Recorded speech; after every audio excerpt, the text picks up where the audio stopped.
හරි ඉතින් ෆාදර් වල අනිවාර්යෙන් බලන්න ඕන ෆිල්ම් එකක්. මොකද ඒක එකක් ට්‍රූ ඉවෙන්ට්ස් වලින් ලස්සනට ගලපලා ලස්සන විදියකට ඒ ක්‍රයිම් ත්‍රිලර් එක, ක්‍රයිම් ඇක්ෂන් ත්‍රිලර් එක ලස්සනට පෙළගස්සලා ඒක පොඩි රොමැන්ටික් ඒකුත් ටච් එකක් තියෙනවා. ඒ හරියම ලස්සනට රියලිස්ටික් වේගේ. මම ගොඩක් මාසුනේ මේ ෆිල්ම් එකේ රියලිස්ටික් බව. මොකද මම ඒ වගේ ඒවට ගොඩක් ආසයි. ගොඩක් ඇක්ෂන් ත්‍රිලර් වලට මම කොහොමත් ආසයි. මේක ක්‍රයිම් ත්‍රිලර් එකක්. ඒක ලස්සනට තියෙන හරිම රියලිස්ටික් හරිම ලස්සන ෂොට්ස් තියෙනවා. ඒ කියන්නේ අපි දැන් ඕනම ජෙනරේෂන් එකකට යං ජෙනරේෂන් එකට ඕනම ජෙනරේෂන් එකට බලන්න පුළුවන් විදියට ඒ අර ඇක්ෂන් මූවිස් එමේ ලංකාවේ ගොඩක් දකින්නත් හම්බෙන්නත් ටිකක් අඩු වෙන්නේ. ඒකට ගානට සෙට් වෙන්නම තමයි ඒකත් හදලා තියෙන්නේ. වගේම ඉතින් ඔයාලට ඒ කියන්නේ මේ බලන්න ලොකුම හේතුවක් තමයි මේ ඩෙස්මන්ඩ් කැරක්ටර් එක සහ අපි ගත්තොත් ඒ ගෑන් එක ඒ විලන්ස්ලා ඒ වෙනම එකක්. කියන්නේ ප්‍රතිවීරයා ඉදිරියේ ඉන්න ගොඩක් කැරක්ටර්ස් තියෙනවා. බට් ඉතින් අපි මේන්ලි ගත්තොත් එimhe අපිට ජගත් මනුවර්ණේ ඇක්ටිං ගත්තම මේක ඒ කියන්නේ කරට කර පට්ටරේ ෆයිට් එක නෑ. ඒක නෙක්ස්ට් ලෙවල්. ඒ කියන්නේ එයා අයින්තේ මේ ඇක්ටිං වලත් කරට කර තරගයක් යනවා. මොකද ඒ කියන්නේ පේන්නේ නෑ. ඒ කියන්නේ කවුරුත් රංගපාන කියලා පේන්නේ නෑ. ඔක්කොම ෆුල් රියල්. ඒ කියන්නේ යාලා මාරම ඒ කියන්නේ මාරම කම්පිටිෂන් එකක් එක්කෙනාට එක්කෙනාට තියෙන්නේ. ඒ කියන්නේ ඇක්ටිං වලින් ගත්තොත් මේ කියන්නේ හැමෝම මාරම විදිහට කරතේ. මාරම විදිහට. ඒ කියන්නේ කියන්නේ එගේ යුතුයි. ඒක අනිවාර්යයෙන්ම එයාලගේ පර්ෆෝමන්ස් ගැන කතා කරාම නම් හරිම ඇත්තටම ආයේ මගේ ඔළුවට එන්නේ මම මේ හිතේ ඉන්නේ ද ෆිල්ම් එක ගැන. මගේ ඔළුවට එන්නේ හැමලාක රියලිස්ටික් භාවයට. ඒ කලර්ස් උනත් එයාලා යූස් කරලා තියෙන කලර්ස් ඒකපාර කලර්ස් චේන්ජ් වෙන විදිය එයාගේ අතීතේ වර්තමානයේ ගලපලා තියෙන විදිය ඒක හරිම ඉන්ටරෙස්ටිං. ඉතින් ඒ වගේ තව ගොඩක් ෆිල්ම් හැදිය යුතුයි මමට කියන්නේ තියෙන්නේ. මොකද දැන් ගොඩක් අය හිතනවා ලංකාවේ ඇක්ෂන් ක්‍රයිම් ඒවා වැඩි හිට වෙන ගන්න නැහැ. මිනිස්සු බලන ගන්න නැහැ. වයලන්ස් කියන එක බලන එකක් නැහැ. ඒක ඉතින් දැන් මේ දුවන්නේ මේ හවුස්ෆුල් එක හොගා පළවෙනි දවසේ ඉඳන් ඉතින් මේ යන්නේ. ඒ නිසා ප්ලීස් ටේක් රිස්ක් කියන එක ඕනේ නැහැ. ඒකට දැන් මේ ෆිල්ම් එක අනිවාර්යෙන් මට ෂුවර් මේකසල රිස්ක් එකක් කරන් තමයි හදන්නේ. නැත්නම් මේක දුවයිද නැද්ද කියලා චකිත දෙයි. බට් ප්ලීස් පේනවනේ ඔඩියන්ස් එකට ඕනේ ෆිල්ම්. ඔඩියන්ස් එක නැතුව ඉන්න ඉතින් ඒකනේ ඉතින් පිටරට ෆිල්ම් වලට ගොඩක් ආසද. මම උනත් ගොඩක් ඇක්ෂන් රොමැන්ටික් මූවිස් ගොඩක් බලන්නේ. මම ගොඩක් බොලිවුඩ් ෆෑන් දා බොලිවුඩ් ෆිල්ම් දා පොඩි කාලේ දැම්මා. ඉතින් මම ගොඩක් බලන්නේ ඒවා. නැත්නම් ඉංග්‍රීසි. නැත්නම් තෙලුගු තමිල්. ඉතින් ඒවෙන් තමයි ඇක්ෂන් ත්‍රිලර් ගොඩක් බලලා එන්ජොයි කරන්නේ. ඒකට දැන් ලංකාවේ මේ වගේ කාම ඉතින් මට මම බලන Facebook එකේ හැමතැනම කතා කරන්නේ මෙන්න ලංකාවේ ෆයිනල් ඔන්න ක්‍රයිම් ත්‍රිලර් එකක් කියලා තියෙන ඇක්ෂන් එකක් කියලා තියෙනවා. නියමනම කරලා තියෙනවා. හොඳ ෂොට්ස් තියෙනවා. මේ ගූස් බම්ස් ආවා විසිල් තියන්න හිතුණා එහෙම කියලා තියෙන. ඉතින් ඒ ඇයි එන්නේ? ඉතින් ඉංගලන්ට ඕනේ ඒක. ඉතින් ප්ලීස් මේකර්ස්ලා ප්ලීස් ඩිරෙක්ටර්ස්ලා ස්ක්‍රිප්ට් රයිටර්ස්ලා ප්ලීස් ප්‍රොඩියුසර්ස්ලා ප්ලීස් ඉන්වෙස්ට් කරන්න ක්‍රියේට් කරන්න නිර්මාණය කරන්න ඇක්ෂන් ෆිල්ම්ස් උත් ගොඩක් හොඳ ඔඩියන්ස් එකක් ඉන්න ලංකාවේ. හැබැයි ඒවා අලුත් වෙන්න ඕනේ. ඒ කියන්නේ දැන් මේ ලෝකේ යන සිනමාවත් එක්ක මේ දැන් වර්තමානයේ සහ අනාගතේ යන සිනමාත් එක්ක කරට කර ගන්නවා කියන එක ලීසි පාස් වැඩක් නෙවෙයි.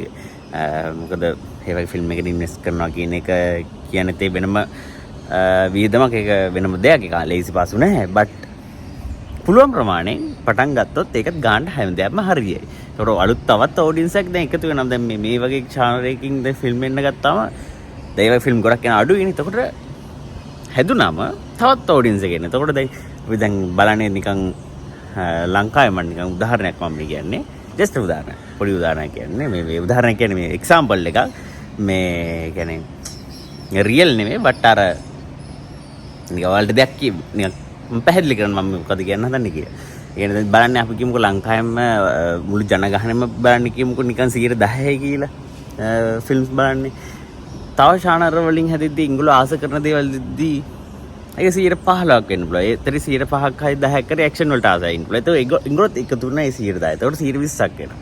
ඊට රොමැන්ටික් ෆිල්ම් වලට ආස කට්ටියට එක දිගට දෙද්දී යාලට නිර්මාණ අවුරුද්දක ඇතුළත ඒතර 8%ක් ඉන්නවා කියන ඒ 8%ක් එකතු වෙනවා. ඒතකොට 28%ක් එකතු වෙලා තියෙනවා. ඉතින් අර 10%න් 18ක් තව එකතු වෙලා තියෙනවා. ඒකේ ඩිෆරන්ස් එකක් තියෙනවා නේද? ඉතින් ඒව ගැන හිතලා වැඩ කළොත් තවත් ඔඩියන්ස් එක අපේ ලංකාවේ සිනමාවට එකතු වෙයි. එතකොට ඔඩියන්ස් එක වැඩි වෙනවා කියන්නේ ආදායමත් වැඩි වෙනවා. එතකොට ආදායම වැඩි වෙනවා කියන්නේ එතකොට බය නැතුව ඉන්වෙස්ට් කරන්න පුළුවන් කියන්නේ දැන් අපි යන්නේ කෝටි 2යි 3යි 4යි නම් සාමාන්‍යයෙන් බජට් එක ගන්න ෆිල්ම් එකකට අපිට ඒක 10 15 20 උනත් කරන්න පුළුවන් බය නැතුව ඒ කියන්නේ බය නැතුව කරන්න පුළුවන් හයි බජට් වලට යන්න බය නැතුව යන්න පුළුවන් ඒක දන්න ඔඩියන්ස් එකක් ඉන්නවා අපි ඔඩියන්ස් එකට හොඳ ප්‍රොඩක්ට් එකක් දුන්නා හොඳ නිර්මාණයක් දුන්නා බලයි ඒකට අනේකයි ඉතින් මම මේ ෆිල්ම් එකකින් මට ඒක බය නැතුව කියන්න chance එකක් ආවා ඉතින් ඒක එලිපිට කියන්නේ chance එකක් ආවා නැත්නම් ඒක ගැන කතා වෙනවා ඇතුලේ බට් ඉතින් මෙතන කතා කරන්න බෑ මේ එලිපිට කතා කරන්න හොඳ chance එකක් ආවා බට් මම මේ ෆිල්ම් එකේ දකින අඩුපාඩුවක් කිව්වොත් يعني මට මේක දැනෙච්ච දෙයක් කියන්න ඕනේ. කියන්නේ බෑග්ග්‍රවුන්ඩ් මියුසික් එක හොඳයි. ඒක කිසි ප්‍රශ්නයක් නැහැ. බට් මම කැමති මීට වඩා තව ටිකක් ස්ට්‍රෝං වුණා නම් ඒ කියන්නේ බෑග්ග්‍රවුන්ඩ් මියුසික් වලින් තව මේ සීන්ස් තව ලිෆ්ට් අප් කරන්න පුළුවන් කියන එකක් මට දැනුණා. එහෙම වුණා නම් අර විසිල් තියන්න හිතෙන සීන්ස් තියෙනවා මේකේ ෆිල්ම් එකේ. ඊට වඩා අපිට ඇත්තටම ඒක නැගිටලා විසිල්ලක් ගන්න හිතෙන අවස්ථාවක්. ඒ කියන්නේ මනස සමහරලට ආඩේ මේක කරන් කෑ ගන්න හිතුණා බට් අඩේ මියුසික් එක පොඩ්ඩක් ආතල්ලා තිබුණා නම් මම එන හිතන්න කෑ ගන්න එන කෑ ගහනවා. අන්න ඒකට මියුසික් එකත් මං හිතන තව ටිකක් ස්ට්‍රෝංලි බෑග්ග්‍රවුන්ඩ් මියුසික් එකේ BGM එක තව ටිකක් ස්ට්‍රෝං වුණා නම් ස්ට්‍රෝං කියන්නේ තව තිබුණා නම් ඒ කියන්නේ සීන් බයි සීන් එක සීන්ස් වලට අර හොඳ අප් එකක් දෙන්න තිබුණා නම් මං හිතන තව තාතල් කියලා. ඉතින් ඒක විතරයි මම ගොඩක් දකින්නේ නැත්තම් මේ නැත්නම් ඒකට අඩුපාඩුන්නේ මං කියන්නේ තව මරු ඒක තිබ්බනා. එහෙම තිබුණා නම් තව මරු.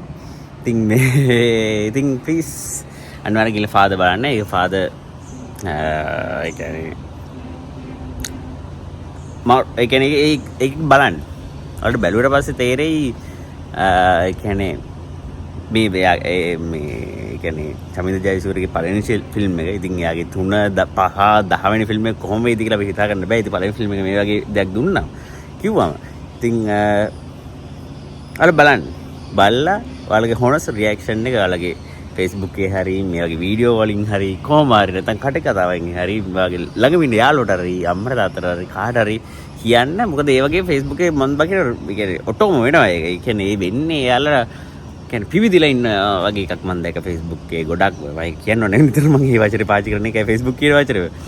මේ ඔයාලට තේම හිතේ කතා කරන්න හඩේ මෙන්න මේම ෆිල්ම් එකක් කියලා තියෙනවා. ෆයිනලි වගේ එකක් මම දකින්නේ ගොඩක් කේම එකක්. ඉතින් ඇති මං හිතනවා ඇති ඒ වුණාට මම ඒ අයියා ගැන කියන්න නොකිය හරියන්නේ නැහැ නේද? ඉතින් පූජිත අයියාගේ performance එකක් තමයි කියන්නේ එයා කොහොමද ටැලන්ටඩ් එක අපි කතා කරන්න දෙයක් නැහැ. he's a excellent actor, outstanding actor, superb actor. ඒ කියන්නේ ඒක ගැන අපි කතා කරන්න දෙයක් නැහැ. ඒ නිසා ඉතින් බය නැතුව ෆිල්ම් එක බලන්න පුළුවන් කියන එකක් තමයි මගේ කිසිම ඔළුවේ තිබුණේම නැහැ. මේ කැරක්ටර්ස් හැම එකම ගත්තම ඇක්ටිං නම් බලන්න හිතුනේම නැහැ. ඒ කියන්නේ ඇක්ටිං වල අවුලක් තියෙද කොයි හරි වෙලාවක. මේකල හිතලවත් නෙමෙයි ෆිල්ම් එක වල. ඒ තමයි රියැක්ෂන් වලදී සමහරවිට කියන මෙයාගේ මේ මාඩුයි පොට්ටක් මෙයා මදි අරක මේක කියලා කියන මම මේකේ මට කියන්න උවමනාවක් නැහැ කියලා ඔල්රෙඩි හිතාගෙන ගියේ. ඇත්තටමත් එහෙමයි. ඉතින් අයිඑම් මාර විදිහට ලස්සන්ට එයාගේ රෝල් එක ලස්සන කරා. ඒ කියන්නේ කෙමෙනම දෙයක් මම හිතනවා ගොඩක් අයට අතීතෙට යන්න ඇති කියලා සමායට සවර්තමානයේ also දැන් ගොඩක් අය සමහර අය මේ කතා ගැන දන්නේ නැහැ. මම නම් මේ අවුරුදු 24 කියලා මම දන්නවා. මම ඒක දන්නවා කියලා මම ආසයි. පැත්තට මම ඒව ගැන හොයන්න ආසයි. මම ඒව ගැන ගොඩක් රටවල් වල වුණත් මම ඒව ගැන YouTube එකේ social media වල නැත්නම් ගොඩක් මම ආශා කරන්නේ ගොඩක්ම වැඩි හිටිය අය ගොඩක් ආශා කරන්නේ මම ගොඩක් මගේ වයසේ අය ආශා කරන අඩුයි කියන්නේ මම ආසයි යාළුව ආශා කරනවා. මොකද මම දැනපට සෙට් මම ආසයි ගොඩක් දැනුම හම් වෙනවා. එයාලා ගොඩ මැචුව අය ආශා කරන්න ආසයි. ඒක නිසා. ඒතකොට එයාලගේ කතාවලින් සහ මම ගොඩක් ආහාරතාවන සමාජයට ඒ වගේදී මේ ටොපික් එකත් මේ ෆිල්ම් එකේ ටොපික් එකත් ගොඩක් කලින්. ඒතකොට නෑ දැනගත්තා එහෙමයි කියලා. ඊට පස්සේ මාත් හොයලා බැලුවා සෝෂල් මීඩියා වල හරි තව අයකින් අහලා. ඒකට තමයි ඉන්ට්‍රස්ට් එක ආවා. වව්. ඕකේ. ඊට පස්සේ මෙන්න ෆිල්ම් එකකුත් ආවා ෆාදර්. ඒ කියන්නේ මං කියන්නේ ඒ සම්බන්ධ විතරක්. එක ටොපික් එකක් ගත්තොත් ඉතින් ඒ බැලුවම ඉතින් අර රූපරම්ත් එක අපිට තවත් ඉමේජින් කරලා බලන්න පුළුවන්. අර මං ඉමේජින් කරපු එක ඕකේ මේම වෙන්නේ නැති. මෙහෙම තමයි වෙන්නේ නැත්තේ නං ඒ කාලේ. ඕකේ. අන්නේ ඒවට හරි ආසයි මම. ඉතින් මම එන්ජොයි කරන ලොකුම හේතුවක් ඒකයි. මම මේ බය නැතුව හොඳට කතා කරන්නෙත් ඒකයි. නැත්නම් මගේ රියැක්ෂන් වල කලින් දැකලා ඇති. ඉතින් සතුටුයි. හරිම සතුටින් කතා කරන්නේ. හරිම සතුටින් ඉන්නේ. ගිය අවුරුද්ද මාර්ම සතුරු අවුරුද්දක් මේ අවුරුද්දත් ස්ටාර්ට් එක සෑහෙන හොඳයි. ඉතින් තව ෆිල්ම්ස් ගොඩක් එන්න තියෙනවා. හොඳ ෆිල්ම්ස් ගොඩක්. හොඳ කියන්නේ මේ අපිට මිනුමක් නෑ. බට් කියන්න පුළුවන් ඕකේ මෙන්න ෆිල්ම් කියලා කියන්න පුළුවන් වගේ එකක් තියෙන ෆිල්ම්ස් මේ අවුරුද්ද තියෙන බය නැතුව ඉස්සරහට සෑහෙන හැදීම බය වෙන්න එපා. ඔයාලා කියලා බලන්න ඔපාද බලලා ඊට පස්සේ ඔයාලා කමෙන්ට් එකක් දාන්න. නැත්නම් ඔයාලා Facebook එකේ හරි කොයි හරි කියන්න නැත්නම් වගේ ළඟම ඇති යාළුවට හරි කියන්න. අද ෆිල්ම් එක බලන්න කියලා. මගේ රේට් එක ගත්තොත් මම 8.5 දෙනවා බය නැතුව 10න්. අරක තමයි මගේ හේතුව. අඩු වෙන්නේ නැත්නම් මම මේක 9.95ක් දෙන්න මම ලෑස්ති. ඒතර සතුටින් මම මේ ෆිල්ම් එක බැලුවේ. ඉතින් I'm excited. තවර බලන්න ආසයි. ඉතින් අනිවාර්යෙන් බලනවා ළඟදී. ඉතින් බලන්න ඔබ ඔයාලගේ ළඟම තියෙන ශාලාවට යන්න. ඉතින් ඇති වීඩියෝ එක මම ගොඩක් කතා කරන්නේ. ඉතින් හැමෝටම ගොඩක් සීන වලට ලයික් and comment share කරන්න, subscribe කරන්න channel එකට. අපි ඊළඟ වීඩියෝ හමු. එතකින් bye. අපි ඊළඟ වීඩියෝ හමු.